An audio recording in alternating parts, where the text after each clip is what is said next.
Hello बच्चों, कल हमने देखा कि सोपी शहर में इधर उधर घूम रहा है और घूमते घूमते उसके सामने दो बातें हैं जो वो करना चाहता है।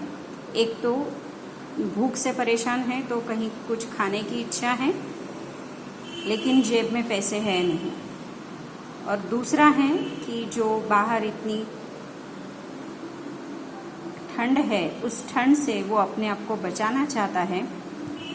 तो उसने पहला एक प्रयास करके देखा कि वो चाहता था कि वो बहुत ही सुंदर अच्छे से एक रेस्टोरेंट में जाए और कुछ खाए, लेकिन we have just read that उसका वो अटेम्प्ट फेलियर हो गया। उसके बाद सोपी ने ब्रॉडवे छोड़ ही दिया और वो अभी 6th एवेन्यू पर पहुंचा है। 6th एवेन्यू के कॉर्नर में जहां एक बड़ी सी शॉप है, उस बड़ी सी शॉप की एक बहुत बड़ी सुंदर डेकोरेटेड ऐसी शोकेस है। इस शोकेस पर ग्लास के पेन्स लगे हैं। सोपी कुछ ना कुछ तरीका ढूंढ रहा है जिससे कि वो लिम्बो तक पहुंचे। तो उसने क्या किया कि एक पत्थर लिया और बड़े जोर से उस ग्लास की शोकेस को फोड़ दिया। नेचुरली आवाज हुई कांच के टूटने की, and people came running round the corner and a policeman in the lead. लोग दौड़ते हुए आए, उनके सामने सबसे पहले सामने कौन दौड़ रहा था? तो एक पुलिसमैन। सोपी को बड़ा ही अच्छा लगा कि चलो पुलिसमैन उसके तरफ आ रहा है, और इसलिए वो वहीं खड़ा हो गया and as if he was waiting for the policeman to come. He was eagerly waiting for it. Police officer उसके पास आया और बड़े ही गुस्से से उसने पूछा कि ये काम किसने किया है। पुलिसमैन बड़ा ही गुस्से में है, लेकिन सोपी एकदम फ्रेंडली तरीके से उससे बात करता है और पुलिसमैन को ही उल्टा सवाल पूछता है, don't you think that I might have had something to do with it? क्या आपको नहीं लगता कि ये जो विंडो पेन टूटा है इसका और मेरा कोई संबंध है? लेकिन policeman refuse to accept Soapy even as a clue. Policeman को कतई ये नहीं लगा कि सोपी का ये टूटी हुई शोकेस के साथ कोई संबंध होगा, क्योंकि पुलिस ये जानते थे कि men who smash windows do not remain to chat with the police. ये एक जनरल एक्सपीरियंस है पुलिस का कि जो लोग कोई गलती करते, कोई गुनाह करते हैं, वो पुलिस के लिए रुकते नहीं हैं, बल्कि पुलिस आने से पहले वहाँ से भागते हैं। एंड दैट इज वाई उस लॉ के अनुसार they take to their hills, यानी just to run away. The policeman saw a man halfway down the block running to catch a car. अब ये पुलिस के लिए हर दौड़ने वाला व्यक्ति गुनहगार हो सकता है। तो एक व्यक्ति कार पकड़ने के लिए, कैब पकड़ने के लिए दौड़ रहा है, तो पुलिस उसके पीछे भागे विद ड्रॉन क्लब। क्लब यानी पुलिस के हाथ में जो डंडा होता है, that is a club. He joined in the pursuit. In the pursuit is in the chase. Police ने अपना डंडा निकाला और वो तेजी से दौड़ने लगा। Considering the man who was trying to catch a cab, considering him to be the culprit, the police tried to move away from the spot and also from Soapy. अब सोपी की रिएक्शन देखो क्या है। सोपी with disgust in his heart, उसकी आशा का पूरा निराशा में परिवर्तन हो गया। Drifted along, drift away, drift along is to move away. वो वहाँ से चला गया। ट्वाइस अनसक्सेसफुल, उसका ये दूसरा अटेम्प्ट भी अनसक्सेसफुल रहा। अटेम्प्ट किस लिए? Soapy is trying for two things. Firstly he wants food to eat, secondly he wants shelter in the winter. Winter में उसे कहीं अपना सर छुपाने के लिए जगह चाहिए, and so his second attempt for both the things is now unsuccessful. On the opposite side of the street was a restaurant of no great pretensions. अब पेट की भूख सता रही है तो उसका ध्यान गया कि एक मामूली सा रेस्टोरेंट, नो ग्रेट प्रिटेंशंस, एक मामूली सा रेस्टोरेंट उसे दिखाई दिया। और ये रेस्टोरेंट कैसा था? It cater to large appetites and modest purses. People who are very hungry, people who are poor, उनकी एपेटाइट ज़्यादा होती है और उनकी पर्स कैसी होती है? बहुत छोटी होती है। भूख ज़्यादा और छोटी पर्स, ऐसे लोगों के लिए वो रेस्टोरेंट था। Its crockery and atmosphere were thick. Atmosphere thick because it was a crowded place, crockery thick because they used cheap crockery. Crockery यानी कप और प्लेट्स जो रेस्टोरेंट में यूज़ किए जाते हैं। Its soup and napery thin, napery यानी table cloths, table linen.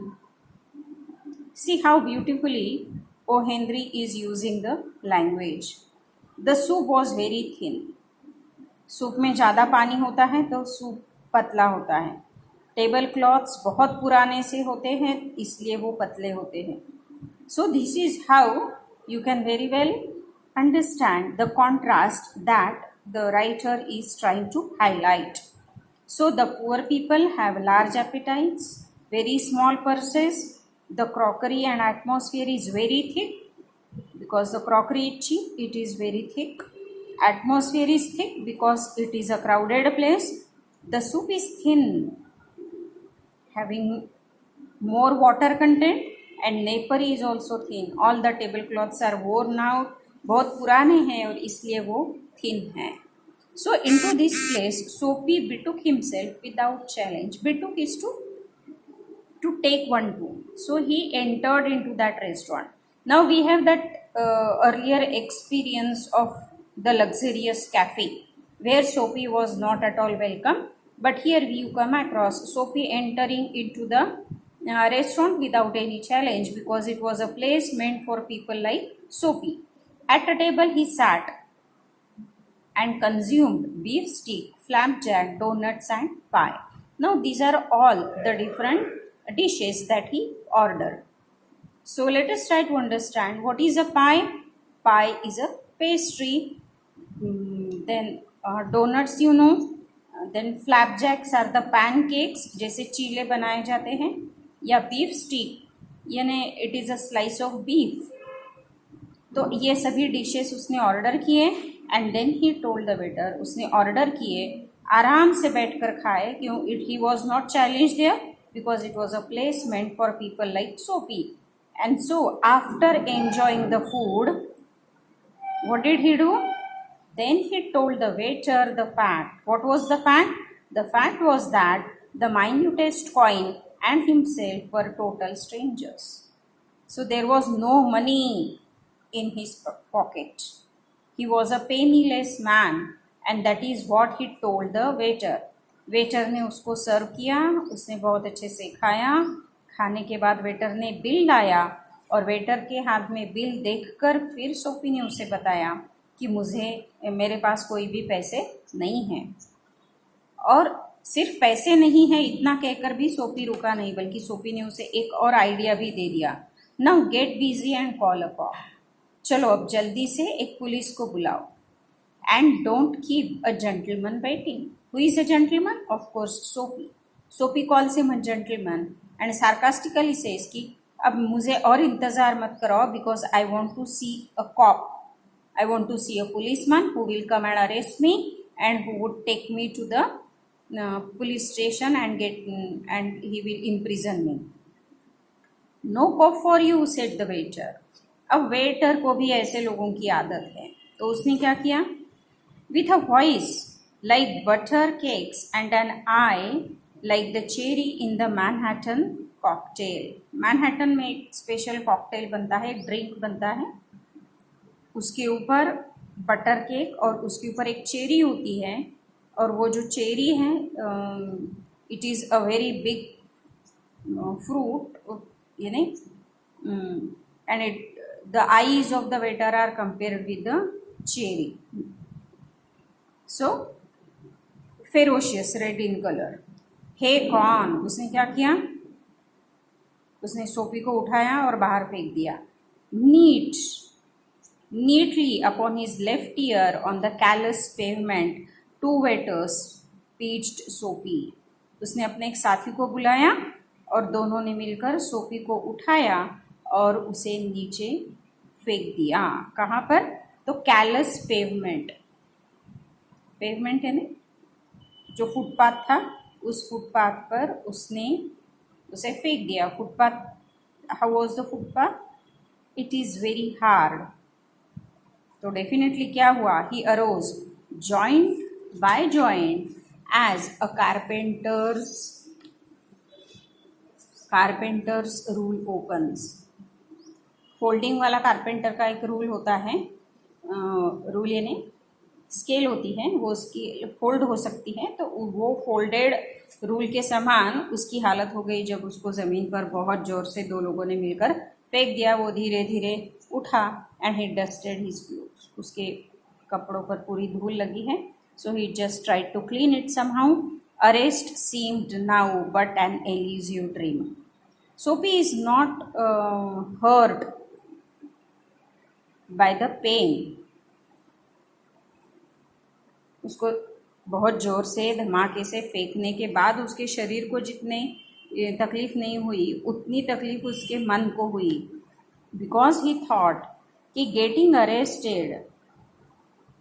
Arrest होना अभी उसको लग रहा था an elusive dream. Elusive is difficult to find, एक ऐसा सपना जो शायद पूरा ही नहीं होगा। The island seemed very far away. अब सोफी को दिख रहा है कि जो प्रिजन है, आइलैंड इज प्रिजन है, जेल है, वो बहुत दूर दूर जा रही है उससे। A policeman who stood before a drug store 2 doors away laughed and walked down the street. एक पुलिसमैन खड़ा था जो ये सब देख रहा था कि दो वेटर्स ने उसको उठाया, फेंक दिया। दूर से ही देखकर सोफी को देखकर हंसने लगा और वहां से चला गया। Sophie was seized with a sudden fear that some dreadful enchantment had rendered him immune to arrest. Sophie के मन में विचार आया, क्या कुछ ऐसी जादू हुई है, काली जादू, जिसकी वजह से कोई उसे अरेस्ट करने के लिए नहीं आ रहा है। अभी आजकल हम इम्यूनिटी की बात कर रहे हैं, तो ये जो इम्यूनिटी है सोफी के लिए, इम्यूनिटी किस बात के लिए हो गई है? That Soapy is getting immune to arrest. Covid की इम्यूनिटी, वैसे यहाँ immunity to arrest. He was in a state of panic. उसके मन में एक डर सा आ गया। And when he came upon another policeman lounging grandly in front of a glittering theatre, he caught at the immediate straw of disorderly conduct. अब ये सब विचार लेकर वो आगे आगे चल रहा है, तो अचानक ही वो एक थिएटर के सामने आया। और थिएटर भी कैसा है? ग्लिटरिंग, यानी अगेन बहुत अच्छी सी लाइटिंग से सजाया हुआ ऐसा एक थिएटर, जिसके सामने से उसने देखा कि एक policeman was lounging grandly, just वहीं पर घूम रहा था। सोफी को एक तीसरी आइडिया आ गई, और आइडिया ये थी कि स्ट्रॉ ऑफ डिसऑर्डरली कंडक्ट, कुछ तो भी गलत बिहेवियर करने की एक आइडिया उसके दिमाग में आई। तो देखो उसने क्या किया। On the sidewalk, Sophie began to yell drunken gibberish. At the top of his harsh voice, he danced, hauled, raved, and otherwise disturbed the skies. अचानक सोफी ने क्या शुरू किया? नाचने लगा, चिल्लाने लगा, बहुत बुरे तरीके से आवाज निकालकर। अदरवाइज जो भी एटमॉस्फेयर है वो काफी शांत या ऑर्डरली था, उसको उसने डिसऑर्डरली कर दिया, है ना, डिसऑर्डरली कंडक्ट। और जैसे कि मानो वो बहुत ही पीकर ड्रंकन गिबरिश, कुछ तो भी फालतू बोलने लगा, और ज़ोर ज़ोर से चिल्लाने लगा और नाचने लगा और पूरा एटमॉस्फियर ये डिसऑर्डरली महसूस होने लगा। The policeman merely twirled his club. अब पुलिस के सामने ये सब हो रहा है तो पुलिस ने क्या किया, उसने बस अपनी छड़ी घुमाई, टर्न्ड हिज बैक टू सोपी, सोपी की तरफ अपनी पीठ करी और कोई दूसरे व्यक्ति से बात करने लगा। It is one of them ये lad celebrating the guess egg they give to the Hertford College, noisy but no harm, we have instruction to let them be। और उस सिटीजन को पुलिसमैन ये एक्सप्लेनेशन दे रहा है कि कौन है सोपी। सोपी तो ये उस येल कॉलेज के नौजवान बच्चों में से एक है जो क्या सेलिब्रेट कर रहा है कि एक फुटबॉल के मैच में हर्टफोर्ड कॉलेज को उन्होंने 0 गोल पर हराया, ये बात सेलिब्रेट कर रहा है। ये सभी जो नौजवान बच्चे हैं ये सभी कैसे हैं, ये नॉइजी है, ये शोर बहुत करते हैं लेकिन किसी को नुकसान नहीं पहुंचाते।